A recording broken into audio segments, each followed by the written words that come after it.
LibertyNation.com does not endorse candidates, campaigns, or legislation, and this presentation is no endorsement. The Never-Trumpers fished their wish. It's Donald Trump in the breach and criminally charged. All right now on this episode of The Uprising. We are The Uprising.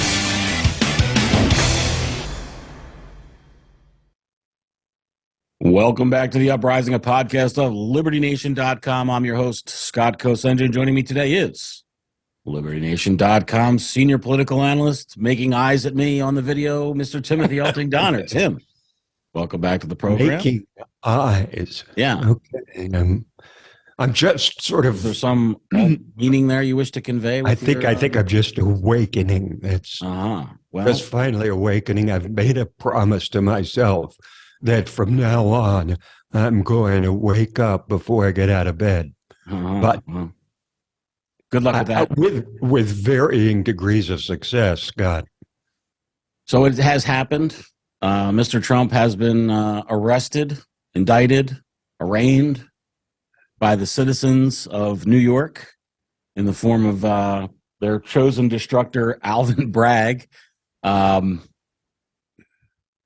What's to say, Tim, of all the presidents and of all the crimes, even for this past president, if we imagine the crimes that he might have committed, in other words, if you think of all the things that Donald Trump's done in his life that may have fractured a law or two, right, that this would be something that he would have to, quote unquote, and I am quoting like ironically, face justice over. That he would have to face justice for this. Probably wouldn't fall in the top 100 of accusations against him over time. Yeah. That, by the way, is funny that you say that you agree with me on that. You know, when I have conversations with people that are never Trumpers, I find that like they often ascribe to people who support Donald Trump's political candidacy or some aspects of his policies as like defending Donald Trump, the person. And I always have to remind them that like that has nothing to do with anything, you know, and it doesn't. And if it didn't for everybody else, I think his political status would be, I think he would have won re-election, no question, if the personality was not a factor. Well, the fine folks at that's a pretty big if, by the way, because it also makes him what he is. You know, I get people who say to me all the time, why can't Trump just, and then I just stop them. I say, I know what you're going to say. Why can't he just tone it down? I said, but the same things that make Donald Trump the destructor in chief, the one who's going to come in and break the furniture and remold things in a populist image or MAGA image or America First image, is the same thing that infuriates you about his personality and his inability to, or unwillingness to add rather than subtract to his coalition. In other words, when he was elected, he could have then tacked, so to speak, in a direction that was more pleasing to those swing voters in the suburbs, independents, the famously fickle suburban women, for example, but he never attempted seriously to bring them into his coalition. And that was because of his personality, not his policies. And so again, we're back to Trump the man rather than Trump the politician, because you have to separate the two here because, of course, and I'm sure we'll discuss this, it's an open question as to whether this really helps or hurts Trump, and what way it helps him. Let's not even get into that at this moment, because we will talk about it later. Let's now talk about what you just said and how Joe Scarborough, national television host, calls you a hypocrite, Tim. Let's go ahead and listen to Mr. Scarborough. Trump has escalated his rhetoric toward those involved in the case in recent weeks. And while he didn't mention anyone by name on his social media site yesterday, he did blast the, quote, radical left lunatics, maniacs, and perverts that he says had him arrested. Wait, that's interesting. Now, what are they? Perverts? What's this case involve? So this case involves hush money to a porn star, which, by the way, if I could just frame calmly, but, I don't know any other candidate who pays off Playboy bunnies and porn stars where that's not something that everybody goes, stop, whoa, like, does this campaign continue or whatever? He has normalized things that, are fairly unseemly. For evangelicals, that he's illegally sending hush money. We're all like rolling past that. He's illegally sending hush money to Playboy bunnies and to porn stars. And that's an aside. And he's talking about perverts. Again, I guess this is, projection or confession. I don't know exactly what it is, but again, you do wonder, like, evangelicals continuing to support this guy. I know the numbers are supposedly dwindling, but when they have a choice, and somebody like Ron DeSantis or Nikki Haley or all these other people to continue, but lined up behind him is really, really crazy. I come from this area.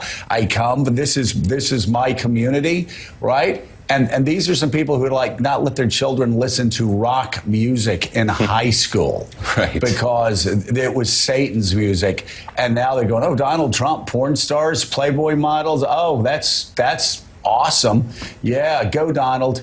Fight for us, Trump. Fight for our rights. It's really, they've twisted themselves in knots. And now I would just say a charge that begins maybe weaker legally, but a charge that begins with a payoff to a porn star and a payoff to a Playboy bunny weeks before a presidential election to keep that hidden.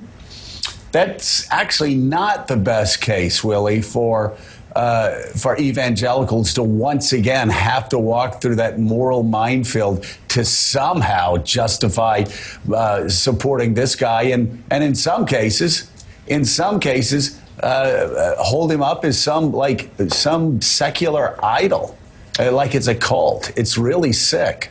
What's the old line we've been hearing, Joe? Both of us, Mika, all of us, for the last 8 years. Look, we elected a president, not a saint. And he's going to go fight for us. And we're willing to look the other way because he did get us 3 Supreme Court justices and Roe versus Wade was overturned. So all the things we get from Donald Trump are worth all the things that come with Donald Trump. But it's worth. But Willie, that's not what they said when Bill Clinton. I know, but that's not what they said. All I heard when I was in Congress and Bill Clinton was president was, "How dare you not impeach him every day? How dare you? How dare you? You can't be president if you don't have character." Every Republican, every evangelical, every conservative, they said it repeatedly when character was king. And what's his name's Book of Values or whatever it's called? Are you kidding me? And now those hucksters are first in line defending him, pretending as if everything they said when Bill Clinton was president of the United States no longer is on videotape. It is on videotape. It is in books. We got it. And they're all liars and hypocrites. It is worth stopping. I want you to treat his criticism as genuine. I appreciate that you don't think that it is and that he is a hack, but I want you to think about those same words issued by somebody who wasn't a hack, who puts the challenge to you that says, we revere George Washington in this country and leaders that we attribute, honesty, courage, and all the good qualities of man for that Trump is so woefully short of in many areas. How can we elevate him to be the leader of the free world in our country if he exhibits such shortcomings in these areas? What's your answer to that? First of all, I would say that the way to look at Donald Trump in terms of his relationship with the evangelical community, number one, he stood up and made the most powerful pro-life pronouncement of any candidate for president, really in history, an unashamed, unabashed protection of life. That's number one. Number two, when Christians are looking at Trump, they're not looking at him, the person, so much as what they feel he will protect and what he will oppose. He's not one of us, they will say, but he will protect what's near and dear to us. I think Trump's view of Christians has long been one of sort of somewhat distant admiration because he likes the stability of Christian communities. He likes the faith that they express. He likes their patriotism, and he has defended them from the beginning. So even though he falls well short, they also know that, as it said in Romans 3:23, all have sinned and fall short of the glory of God. So they're not judging him by his degree of perfection so much as whether he will protect their values and, just as importantly, oppose those on the other side who will try to tear down the validity of their beliefs. Okay, and what would you say to? I don't want to go too far down this rabbit hole, so I'll put a bow in it after a brief answer. But just tell me this: Okay, what do you say to somebody who says it's not okay to just be results oriented like that? That the means are just as important as the ends, and you're choosing somebody to for the means that is not a good choice. Well, if you say if means includes statements, things that he says, right, tweets, well, then yeah, you'd prefer he didn't. But again, I'll go back to saying what makes him. I mean, he's the ultimate bookends on himself. On the one hand, he believes in virtually all the things that conservatives and evangelicals believe in.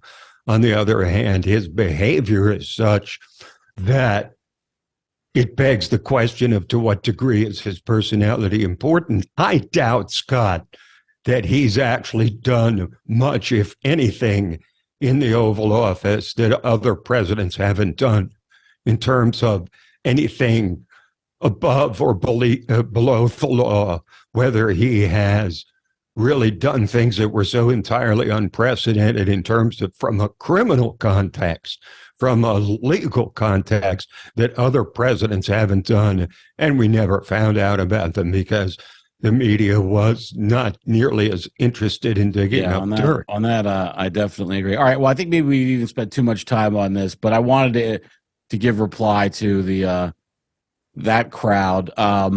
It's not worthy of reply, honestly, because when people like Joe Scarborough, who is devoid of any political backbone at all, starts lecturing people like me and like those who believe the way I do, I'm sorry you felt the need to bring his soundbite on, because he's not. There are people that are worthy. There are people who, by the way, Scott, I think that criticize Trump who are very worthy of attention. And there's many valid criticisms of Trump. But for someone like Joe Scarborough, you better just limit it strictly to the political.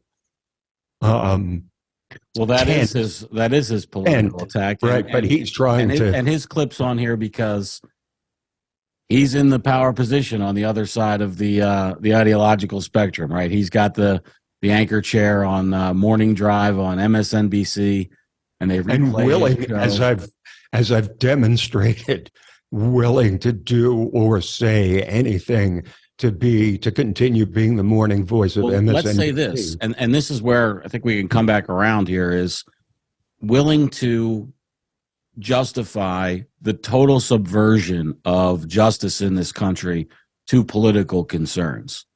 The idea that this is somehow an okay legal process is, I think, beyond the pale for, there are some things that we can, not some things, most things we can say, people can disagree with us and we can disagree with them, and there's room for, give and take on issues. But to suggest that it's appropriate under a novel theory of prosecution that has never been tried before, after it's already been looked into by successive prosecutors of a political enemy that you hate, that you promised to go after, that the citizens of that area don't like and elected you to get, and then you're going to drag him into criminal court and then subject him to what, judgment by those same people? It just seems all a bit, I think it can, to put it, I think most succinctly regarding people like Joe Scarborough and his ilk, is what they're really calling for is a suspension of the rule of law when it comes to Donald Trump, because he's a unique threat to the democracy. The only problem I have with what you just said is what they want. The only problem what I have with what you just said is that you included suspension of the rule of law, just suspension of all rules. It's not even just the rule of law. Any rule that restricts how you can attack Donald Trump or say things about him that you know, they just want no rules regarding him. Right. It's the gloves off. I mean, journalists have said this too, Scott. There's been a couple of pieces, of course, in the New York Times that have gone beyond hinting that it was time for journalists to stop this even-handedness. In other words, you can't balance off a lie. You can't balance a lie so you don't cover the other angle. Basically, journalists are calling for a suspension of journalistic ethics. Yeah, well, they used to be journalists before they did that. Well, there's just like the left wants to suspend the rule of law when it comes to Trump, journalists want to suspend the code of journalism for Trump's sake, because, again, they see him as a unique threat, so the rules don't apply to him. They're not journalists anymore. They're Democrat operatives with bylines. Correct. That's exactly the way to put it.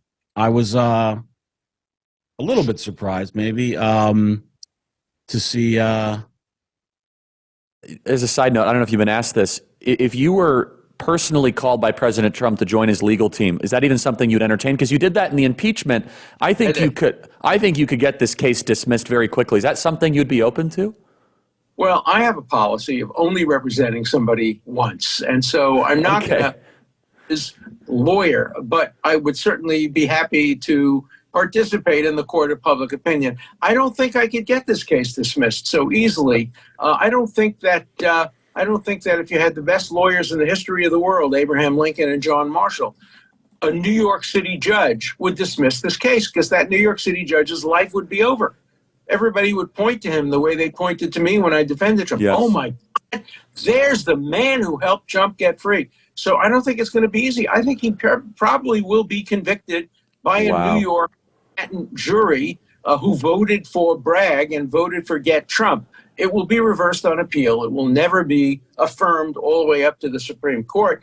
But Bragg's going to be popular. He'll be reelected, and he'll probably win his case unless there is a change of venue. Well, yeah, maybe Trump's lawyers will push for a change of venue to, say, Oklahoma, maybe Mississippi, even Florida. Florida would be a lot more. Well, that's not going to happen. Just for the record, of course it isn't. Yeah. Of course it isn't. But this brings up the point that I think a critical part of Alvin Bragg and his higher ups thinking in this instance is, you consider the case in Georgia. I mean, if you're a Democrat, would you roll the dice on a jury in Georgia convicting Donald Trump? The case regarding the raid at Mar-a-Lago has been weakened by the fact that Joe Biden engaged in the same thing.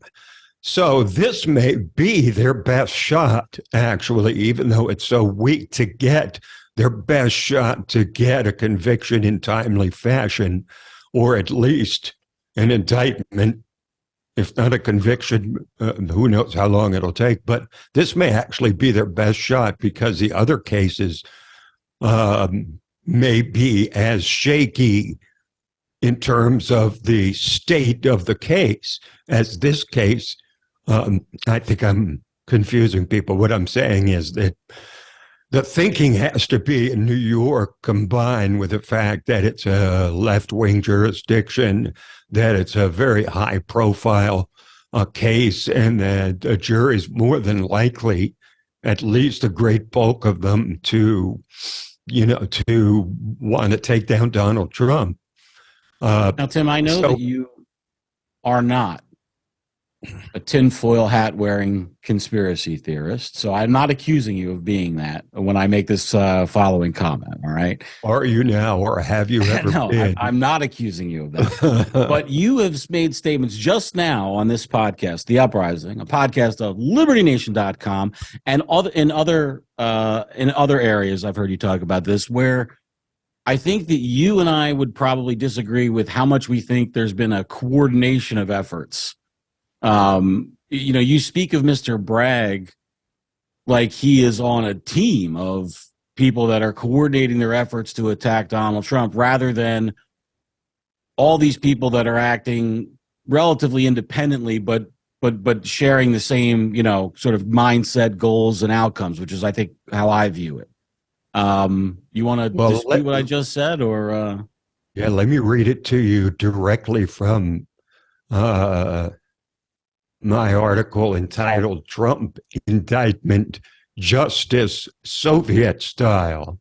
It does have a question mark at the end of the Justice Soviet Style because the editor-in-chief insisted on putting it in. But here's my answer to you. Whether you believe this action is part of a larger conspiracy by the left or not, it beggars belief that Democratic leaders, from fellow New Yorker Chuck Schumer to Joe Biden to high-ranking White House or campaign officials, would simply allow a district attorney in a single municipal jurisdiction to make such an earth-shaking decision all by himself. How do you respond to that? Well, when you say allow, that's a word that gives me pause in that reading. How would they? You don't think that Chuck Schumer could have put the kibosh, or Joe Biden could have put the kibosh on it with a simple phone call without even saying, shut it down? They could say, I'm worried about this case, for example, and he would cease and desist. I mean, unless you think that every lefty is operating completely independent from the national leftist movement. I reject that proposition. I don't have to think that every lefty is operating completely independently. I only have to think that one of them, Alvin Bragg, is operating mostly independently, and I do think that. Wait a second. What does mostly mean? Yeah. Define. So, I don't know that I'm going to be able to draw a real fine point on it, but mostly in the sense that that this person is. I just think that all these politicians. Look, he's either his own man or he isn't. Is he making the decision strictly by himself, or is he getting orders or suggestions from on high? Let's say this, Tim. Let's not put. I'm not trying to ascribe to the man any kind of virtuous aspects or attributes. No, it's not a question of that. I assume that he is 100% selfishly motivated for his own power and interest. And I think that that's why he's acting the way he is now, because he sees it as beneficial to his own power game and interests for future office to do this. That's all. And that would that pure selfishness sit well with those whose support he's going to need if he continues on as, look, any Democrat's going to win that Manhattan District Attorney seat. Is just a matter of which individual on the far left is going to take it. So he is, in a position where, yes, Scott, if he gets a conviction, they'll give him a parade down Broadway, figuratively, if not literally. But if he fails, then he is going to be the subject of a lot of angst and ridicule on the left, where they'll say, how could you have thought you'd get a conviction on something this flimsy?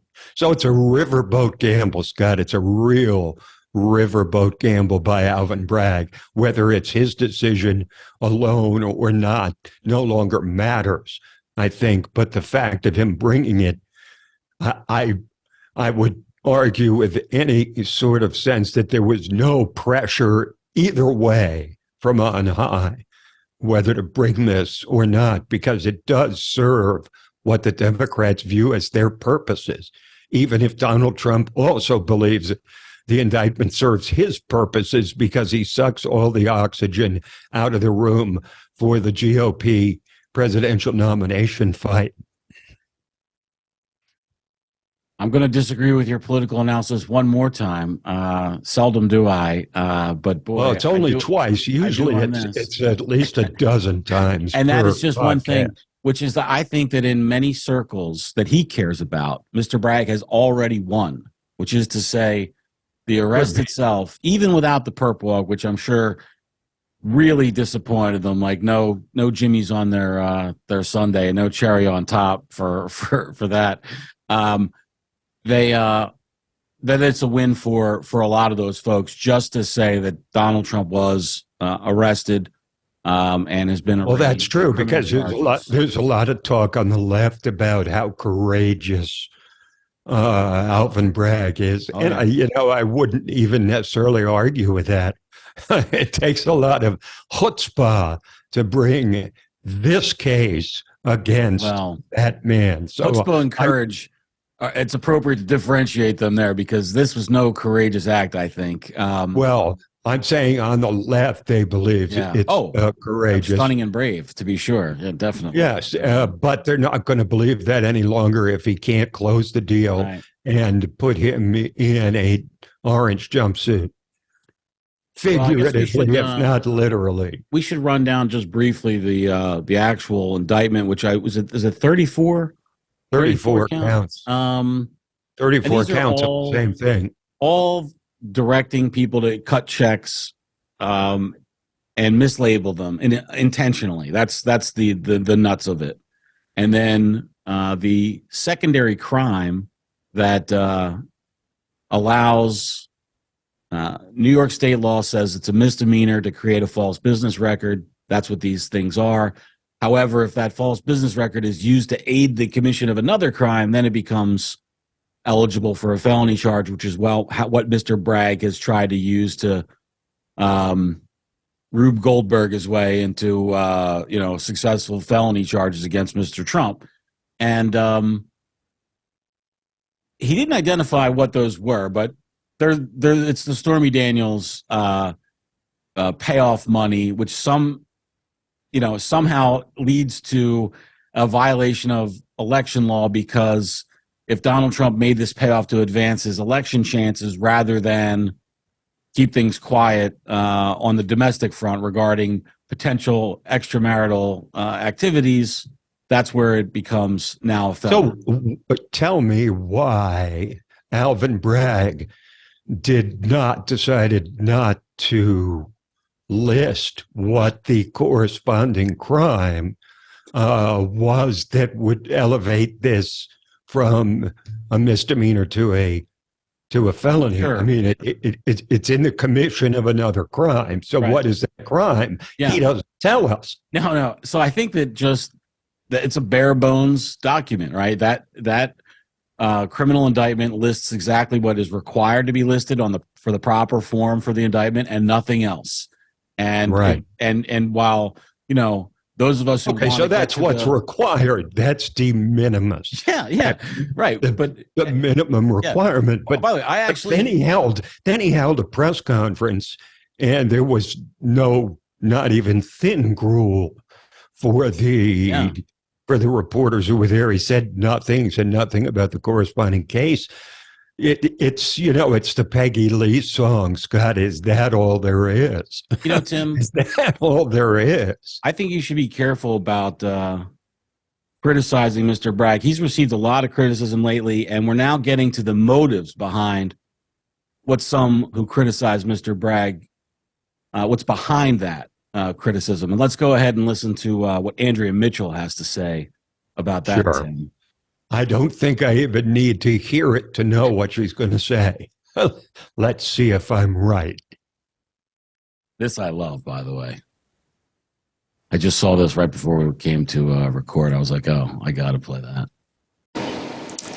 And Ashley Parker, the judge, was very clear that he didn't want to see any posts or comments from Trump that could incite violence. He does not want to do a gag order. We saw what happened in federal court against Roger Stone in another totally separate case. But is it possible that Donald Trump, whom you've covered for so long, is going to be disciplined enough to avoid being disciplined, and disciplined enough himself to avoid an admonishment, certainly, from the judge, or something worse? Well, it was pretty clear yesterday, at least, that he is not capable, or at least unwilling, to be disciplined enough, right? He heard that warning from the judge in court in Lower Manhattan Tuesday afternoon, and by Tuesday evening, when he'd flown down to his private club at Mar-a-Lago, he used what could have been a primetime opportunity to basically tick through a list of grievances and personal attacks, including against the very people the judge said he should not attack: the Manhattan district attorney, the judge himself, the judge's wife, and his family. And this is a pattern for former President Trump. I will just say briefly, I was at a rally during his 2016 campaign in San Diego, which was the first time that Donald Trump began attacking a different judge, Judge Curiel, over his Mexican heritage. His aides didn't want him to do it then. He couldn't stop then. His aides have not liked the attacks he has put out on his social media platform leading up to yesterday's appearance in court. And he still, so far at least, is continuing to do that. And it may or may not be coincidental, but both the DA and the judge are people of color, or the judge, as Judge Curiel was ethnically Hispanic, I believe, Latino, and of course the DA is black. So they have certainly become targets of his in any case, and their families. It may or may not. That was so unpredictable. Yeah. May or may not. Andrea Mitchell, wow. Talk about a relic. Talk about somebody who's just completely jettisoned any shred of journalistic credibility. Not that she necessarily had any before today in my eyes, but, to just lay that out there, like, it may or may not be coincidental. You think that it's, and the correct, so Alvin Bragg has used, if you are a fan of his, or abused, if you're those of us who see what he's done. I mean, there's not a, all right, I'll not a lot of people in between. Yeah. Like to put Donald Trump in prison for 100 years for taking the facts as you believe, as we understand Mr. Bragg believes them. So forget about believe what Donald isn't the total like he could get 136 years in prison? Forgetting about defending Donald Trump, if you just take it from Bragg's perspective, he thinks that Donald Trump wrote a check to cover up a night's tryst and then had a business manager conceal the payments in a way that would be less easily discovered, and that he should go to prison for over 100 years. Yes, you stole my thunder away for that. But yet, when Mr. Trump criticizes Mr. Bragg, it's not for trying to put him away for 100 years. That's not the primary. When Andrea Mitchell looks at the fact pattern here, what she sees is somebody who's probably motivated by racial animus and bias to attack someone, not because that person is trying to use the law to shoehorn them into a cage for 100 years. That's what you have to believe to think that it's a genuine attack. It's just so lazy and cowardly to come up with that explanation instead of looking deeper into the legitimacy of the charges. But of course, on MSNBC, they don't have to do that. Yeah, they don't have to do that. Yeah, bears mentioning. may or may not be coincidental. Like Trump's just picking black guys' names out of a hat to attack on Twitter. Like, I mean, like what? Come on. And Scott, let me tell you something. I may or may not simply shut down this podcast right now. You may or may not have been a Soviet I may spy or may not. Yeah. in the early 80s. Yeah. I may or may not start unleashing a torrent of cuss words. Yeah. I may or may not. I just thought that was so extra. That's why this guy, it's beyond the pale. All right, let's talk about the other. Boy, this is one of those things where when the story came out, I thought, no, this has to be a troll. This can't be right, because it was on the day that Trump was arraigned. Is that the Ninth Circuit Court of Appeals released an order in the Stormy Daniels civil litigation that says she's got to pony up for his legal fees. This is about the defamation suit Stormy Daniels filed. Stormy Daniels, on her media tour on 60 Minutes, said that Trump sent a thug to threaten her and basically said, gee, it'd be a shame if something happened to you. That's right. Words to that effect. It'd be a shame, right. And right. Trump replied to the interview with a tweet that basically said, total con job, I think was his tweet, something like that. And she sued him for defamation, basically. And the judge laughed it out of court and gave awarded some, I think they asked for like $300K, but anyway, it's been back and forth for years now, by the way. It's funny because when this came out, I thought, hasn't that case been over? Like, well, it was over except for the fighting over this fee award, and it was $120-some thousand, I think, which is funny because it's about close to the original amount Trump's alleged to have paid for the hush money, which is $130K. And Daniels has said previously that she wouldn't pay one penny in any judgment. So we'll see if that she hasn't updated that statement after the new order came out, but we'll see if that stands. Do you think, Scott, there's anybody in this country who was able to take probably a one-night tryst, allegedly, with Donald Trump and turn herself from it into an international celebrity? She must have a handler. What do you say? It's a pocket industry she turned it into. Yes, yeah. That's true. The 130, let's call it 130K. I did write about this for the pages of today's sponsor, LibertyNation.com. People can go to read details and more exacting presentation there. But if let's just call it 130K that she got from Trump and has to pay in the attorney's fees, Tim, that is a drop in the bucket compared to what she has made off this ordeal.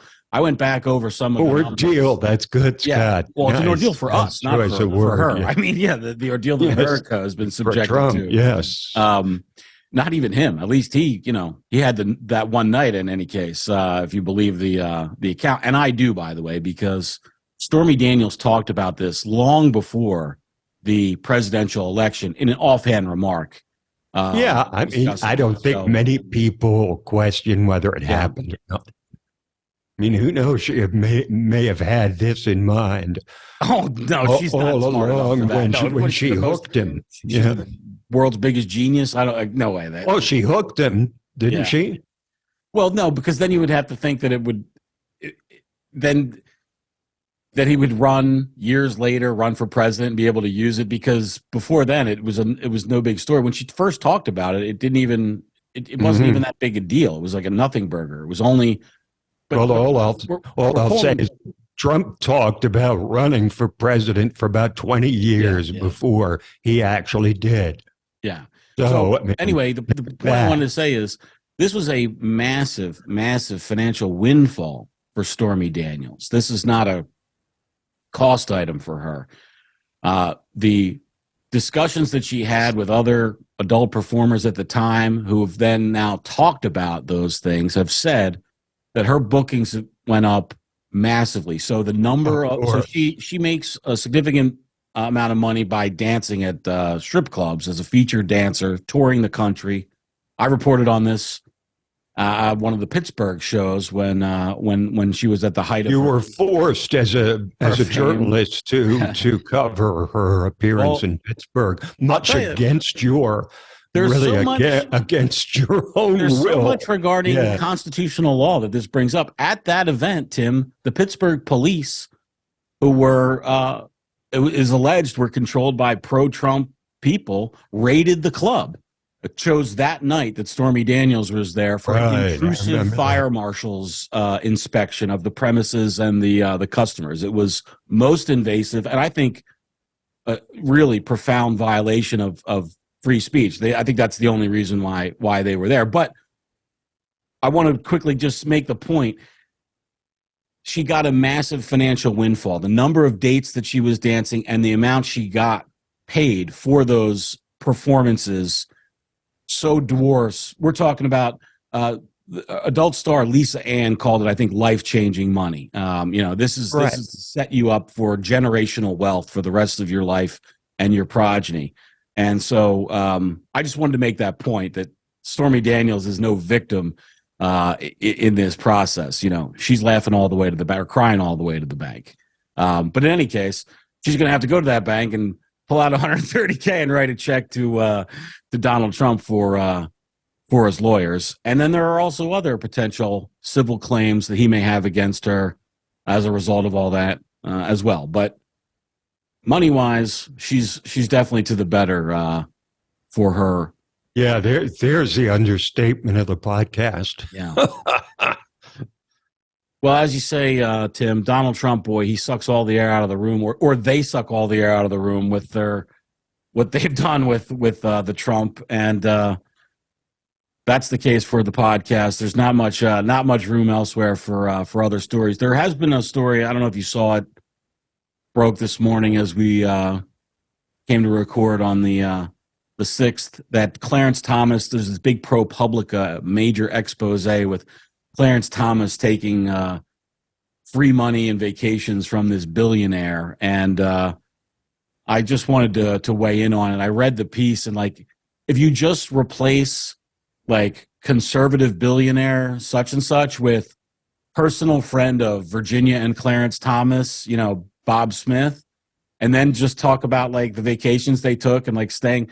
So if you own a trailer, in the Outer Banks, and somebody comes and vacations once a year at your trailer property, and you have an outdoor shower from a hose and you go eat hot dogs every day, that's not inappropriate. But if the friend happens to be, fantastically wealthy, and it's a private retreat in the Adirondacks with a chef-made meal and fancier accommodations, somehow that's inappropriate. And here we go. When we can close things out with this statement, which was in my article this week, the Soviet-style justice that Trump is being exposed to here. And it's true with this ProPublica thing. And now I've read hit pieces on Virginia Thomas's wife in the Washington Post and the New York Times, calling her an extremist and all the rest. But ProPublica's engaging in the same thing that, in the public sphere that Alvin Bragg is doing in the legal sphere in New York. Show me the man and I'll show you the crime. Yeah. That is justice in communist countries. All right. On that note, it's not really exactly an uplifting note. Tim, let's give it isn't. Let's go ahead and give an uplifting Easter message to the people. Well, Scott, as we conclude things here, I just want to send a Easter message to our growing audience on both audio and video for Easter, because it really does represent the dawn of hope for everybody who are willing to really see the significance of the season, or even just consider the sacrifice that was made that caused Easter to become the holiday that it is. But it's a joyous time. And it should be a joyous time for everyone, Christian or not. So happy. Hope springs eternal.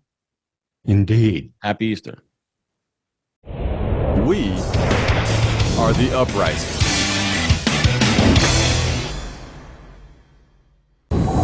Entertaining, informative, and just plain fun.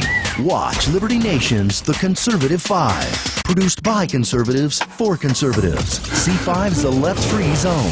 Hosted by Liberty Nation's Lisa K. Donner. Joined by a raucous, irreverent panel of authors. Deconstructing leftist narratives. Debating the hot topics.